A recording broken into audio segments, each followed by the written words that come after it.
ரசூலுல்லாஹி ஸல்லல்லாஹு அலைஹி வஸல்லம் அவரை நாம் ஏன் நேசிக்க வேண்டும் என்பதை அழகான முறையில் ஒரு செய்தியிலே சொல்லி காட்டுகிறார்கள். ரசூலுல்லாஹி ஸல்லல்லாஹு அலைஹி வஸல்லம் சொன்னார்கள், மஸலி, எனது உதாரணம் கமஸலி ரஜுலின் இஸ்தௌகத நாரன் ஃபலம்மா அதாஅத் ஹவ்லஹு. அப்ப ரசூல் ஸல்லல்லாஹு அலைஹி வஸல்லம் சொல்றாங்க, ஒரு மனிதன் ஒரு நெருப்பு மூட்டுகிறான். அந்த நெருப்பு அப்படியே அது ஒளிர்ந்த பொழுது, எரிந்த பொழுது பக்கத்திலே இருக்கக்கூடிய விட்டில்கள், அந்த பூச்சிகள் எல்லாம் என்ன அந்த ஒளியை நோக்கி பறந்து வருது. வெளிச்சம் என்பதனால என்ன செய்து பறந்து வருகின்றன. அவைகள் ஒவ்வொன்றையும் நான் எனது கரங்களால் தடுக்கிறேன். அந்த நெருப்புல போய் உலாம நான் ஒவ்வொன்றையும் கரங்களால் தடுக்கிறேன். அந்த பறவை அந்த பூச்சிகள் அதை நோக்கி பறந்து வந்து கொண்டே இருக்கின்றன, தன்னைத்தானே அழித்து கொண்டே இருக்கின்றன. அப்படி ஒவ்வொன்றையும் நான் தடுத்து கொண்டிருக்கிறேன். அதுபோலதான் உங்களுக்கும் எனக்கும் உதாரணம். உங்கள் இடுப்பினால் நான் பிடித்துக் கொண்டிருக்கிறேன் உங்களை. வஹும் யஹ்தஹிமூன ஃபீ, நீங்க அந்த நெருப்புல விழுந்து எரிவதற்காக போய் கொண்டிருக்கிறீர்கள்.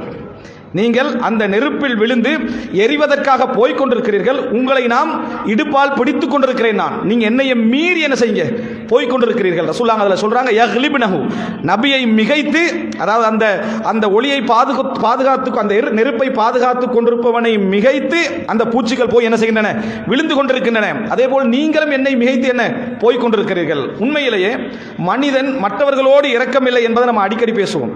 மனிதன் தன் மீது இரக்கம் கிடையாது. நிறைய தன் ஆரோக்கியத்தில் கவனம் செலுத்துறது தன்னை விட யாரா இருக்கும்? தாயா தான் இருக்கும்.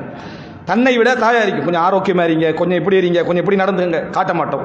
அந்த பொருளாதார சம்பாத்தியத்திலும் சந்தோஷத்திலும் போய்கொண்டே இருப்போம். ஆனால் எங்கள் உடல் என்ன செய்யும்? அப்படியே ஆரோக்கியம் இழந்து கொண்டே இருக்கும். யார் கருணை காட்டுறா? எங்களை விட தாய் கருணை காட்டுறா. அதே மாதிரி மறுமையுடைய எங்கள் அழிவை எங்களுக்கு தெரியாமலேயே நம்ம செய்து கொண்டே இருக்கிறோம்.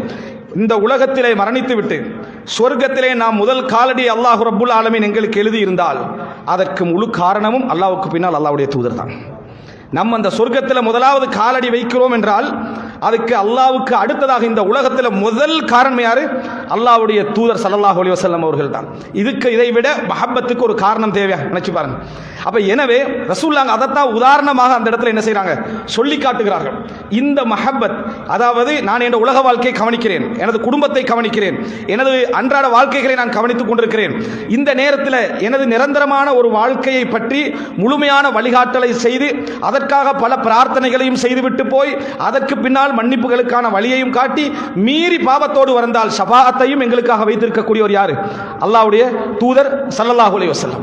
சோ எங்களது வாழ்க்கையுடைய ஒரு பெரும் பகுதி மறுமையில நம்ம முதலாக அந்த சொர்க்கத்தில் கால் வைக்கக்கூடிய வாய்ப்பை அல்லாஹ் தர வேண்டும். தந்தால் அதற்கு முழு காரணமாக இருக்கக்கூடியவர் அல்லாஹ்வுடைய தூதர் ஸல்லல்லாஹு அலைஹி வஸல்லம். இது சிந்தனையின் ஊடாக இந்த நேசம். அதனால தான் நபி அவர்கள் அப்படி சொன்னார்கள் என்பதை நாம் என்ன செய்கிறோம், பார்க்கிறோம்.